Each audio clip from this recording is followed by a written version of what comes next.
logs in the hot sun. Gotta clear them all out till there ain't none. Work that tiger cat to death till the job's done and we do it all again. Through the sand beds and the muddy waters, pushes old Ken wearing just a little bit harder. Got my 990 pulling to make an honest dollar. It's Goodson's all terrain. Goodson's all terrain. Goodson's all terrain.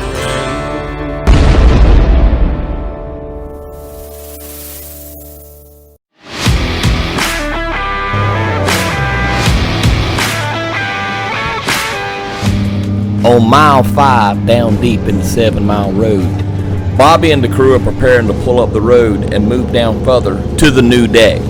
This job falls on Justin, the shovel operator.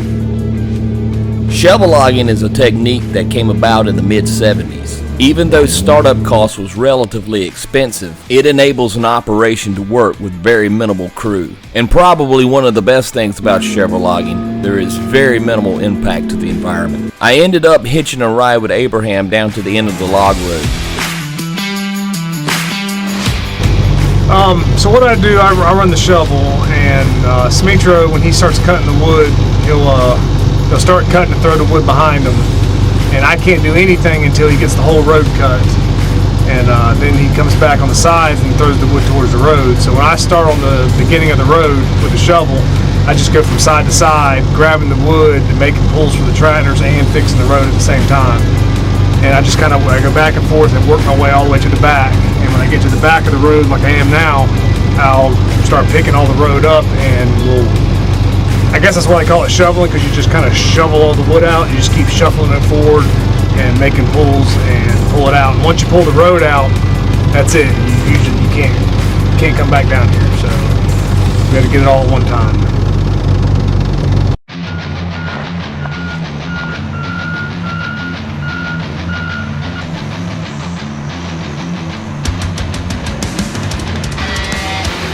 Aside from being the company foreman, Justin wears many hats out here in the swamp. He's the full-time shovel guy and the resident mechanic. Trust me, I don't think there's anything out there that he can't fix. As hard as Justin works, though, he does find time for play. He's an avid duck hunter, which I found out a few episodes back. Although an avid sportsman myself, I've never really been on a duck hunt before. I tell you what, there's a lot that really goes into it. Now, when they brought this thing out, it was everything I could do not to bust out laughing. And when I started laughing, I got the stink eye. But I was assured that this decoy works. I think it was Bobby that said to all the animal lovers out there that no ducks were harmed during the filming of this segment. Well, most of y'all guys know that Justin's my son, and he is my right-hand man. There's probably nothing out here he can't do. The only thing that if he had a weak spot would be probably running the fella buncher, because Smitro has been here for so long and has always done it. We've never had to do it. But right now, I mean, this last couple weeks, well, he's probably been more a mechanic than he has been a shovel operator. But that's what he does normally. When everything's running smoothly, he runs the shovel, which I would love to find a good shovel man one day and just let him stay out here on the deck and keep everything running smooth and keeping stuff up and fixed. But you know, right now we just don't have enough people. But I don't know what I'd do without them.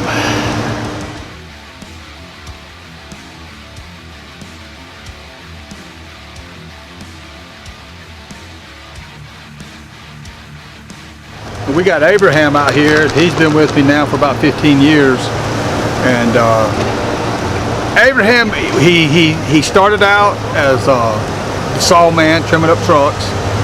Matter of fact, him and Oscar used to work together. And then, you know, when Oscar passed away, you know, we didn't hire anybody to take his place. So Abraham's been trimming up trucks, spotting trailers.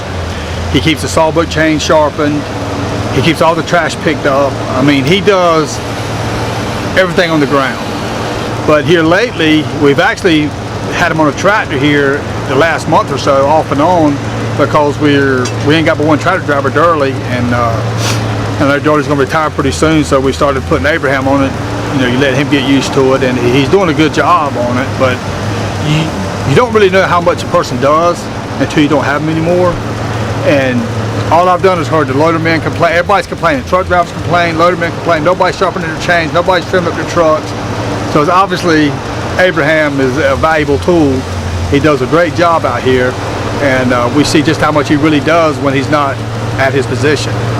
But you know, he's getting older like the rest of us, and the heat gets to him.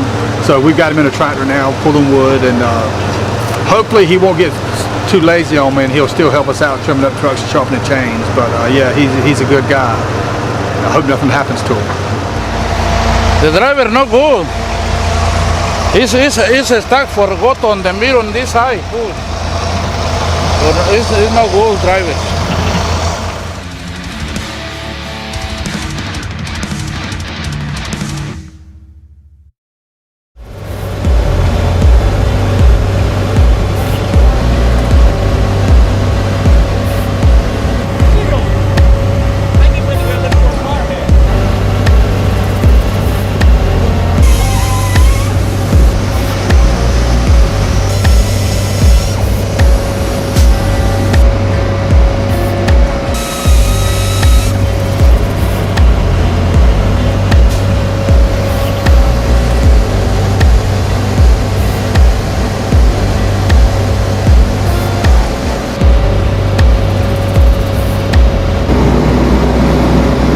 Should put this back on there.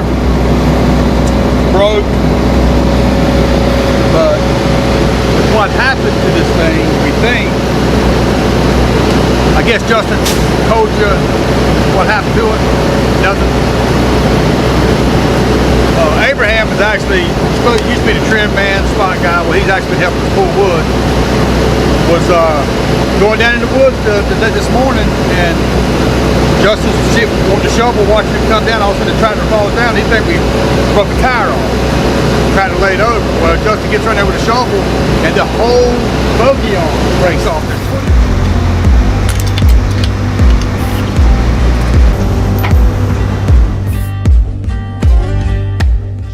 Justin took inventory of what the tractor needed and ordered all the parts next day air. It's Tuesday morning, and Bobby arrives in Rose Hill, North Carolina at CTW, an authorized Tiger Cat dealer. This is Bobby's premier dealer, because to be out in the middle of nowhere, they have a very impressive stock. For those of y'all that's not in the logging business, let me tell you, servicing one of these tractors is like servicing a Ferrari. There is nothing cheap on it. Case in point, the slewing bearing. That's about a $5,900 bearing. Or the right axle shaft, which is about $2,200. It should be. That ring goes on the bogie. That black ring. They had 48. With that kind of money, you almost got a really nice used pickup truck. But at this point, it don't matter what it costs, you gotta have it. Because for each minute that bogie ain't pulling, it's nothing but a liability. This right here is really just a small outpost of CTW. But you don't see this right here in very many parts stores. I mean, they don't do nothing but forestry stuff, but they have got hundreds of thousands of dollars worth of pumps and motors and parts. I mean, most people don't keep nothing in stock except for a few bolts or some toys. Then when you order the parts, it takes 2 or 3 days to get them in, but these guys is on the ball here.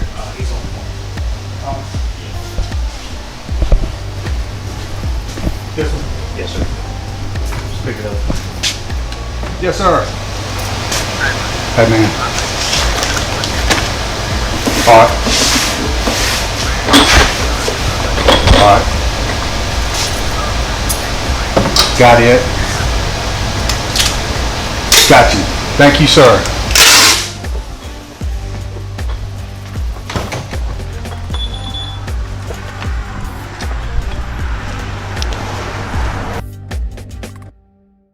Now, having a broke down bogie at the job site is never a good situation. Abraham was pulling the load in when the left bogie axle locked up. Thankfully, Justin was off the shovel and I just picked up the entire log road. After removing the access panel on the bogie axle, it was apparent what the issue was. Now, usually out here in this kind of environment, when you find one thing wrong with a tractor, there's usually something else wrong. And as bad as it sounds, you just gotta look for it. The bogie axle consists of several parts. You have the access cover, an O-ring, a spacer, a bearing, a gear input, and a bearing for that gear. That's only on the outside. On the inside, you have a seal ring, a slew bearing, a wiper seal, and an O-ring, and an access panel for that side as well. This particular differential has two locks, forward and rear. This particular bogie weighs a mammoth 50,000 pounds, powered by a 285 horsepower engine. When manufacturing heavy equipment, tolerances are a very important part of the process. Justin is having to heat this bearing just so it'll slide over the collar to this input gear. When things are tight, things don't move around, and that tends to bring out the longevity of that piece of equipment. The axle shaft is splined, so it's important the shaft stays stationary while in operation. If not, these splines could get gnarled during operation. Tiger Cat is notorious on tolerance. You never hear anything right on these machines, even the internals. As Justin was seating the axle shaft, to him it appeared it had a little too much play.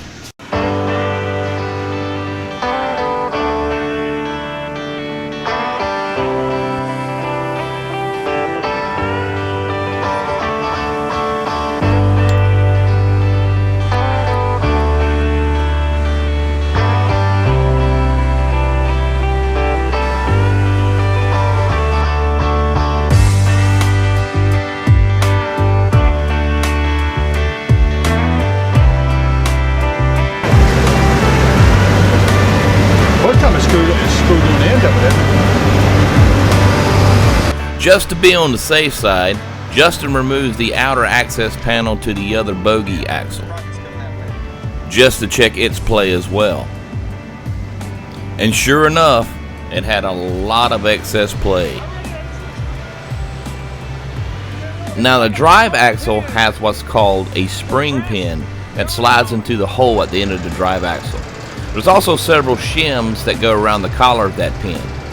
There's also a bronze spacer that separates both shafts, but the bronze spacer was nowhere to be found. At this point, Bobby takes a magnet and decides to root around in the oil reservoir. Where the axle is at, it shouldn't be landing there.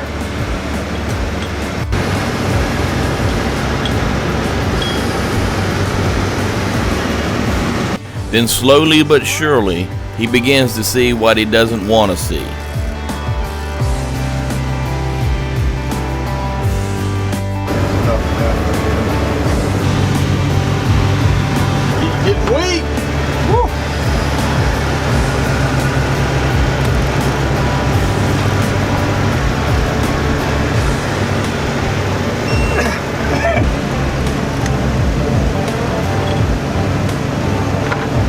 Push it towards you, right?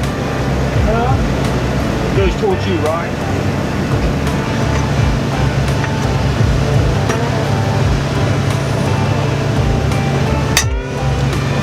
There she goes.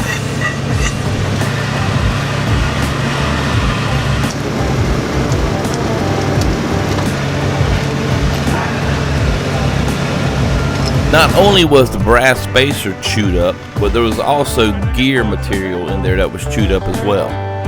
This doesn't mean the gears have to be replaced by any stretch of the imagination. Out here in the woods, we run things just to the brink of death. But this is a situation to keep an eye on nonetheless. Justin calls CTW and orders the brass spacer. Hey guys, well, you seen us putting it back together. We had all the parts that we ordered, which was seal, axle, bearings, some bolts, and as Justin put the axle back in it, you know, of course you got an axle from each side of the tractor, and you're not supposed to have too much movement side to side. If it does, it'll, you know, wear your splines out. And none of us thought about it, and there's actually a brass spacer that it actually sticks in the other side of there, in the middle of the, in the axle. There's a little brass piece sits on there, and it takes the movement out of the axle from side to side. And apparently when this side broke off, all that stuff fell out. We couldn't find it, and we didn't think about it until we stuck the axle in and noticed how much it was moving. So that being said, we've got it ordered. It should be here tomorrow, and we will go ahead and get it all bolted up, clean it out, and all we got to do in the morning when that piece comes in is, which already got the axle out for the other side, we'll just set a little hole in the end of the axle right there. We'll just stick that brass, that cold roll and that brass piece on there, and shove the axle in, bolt the cover on, fill it full of oil, we're good to go. So we got it, just we overlooked one piece, and that's usually the way it happens. But could have been a lot worse. But we'll get it back going tomorrow, and hopefully we keep production up.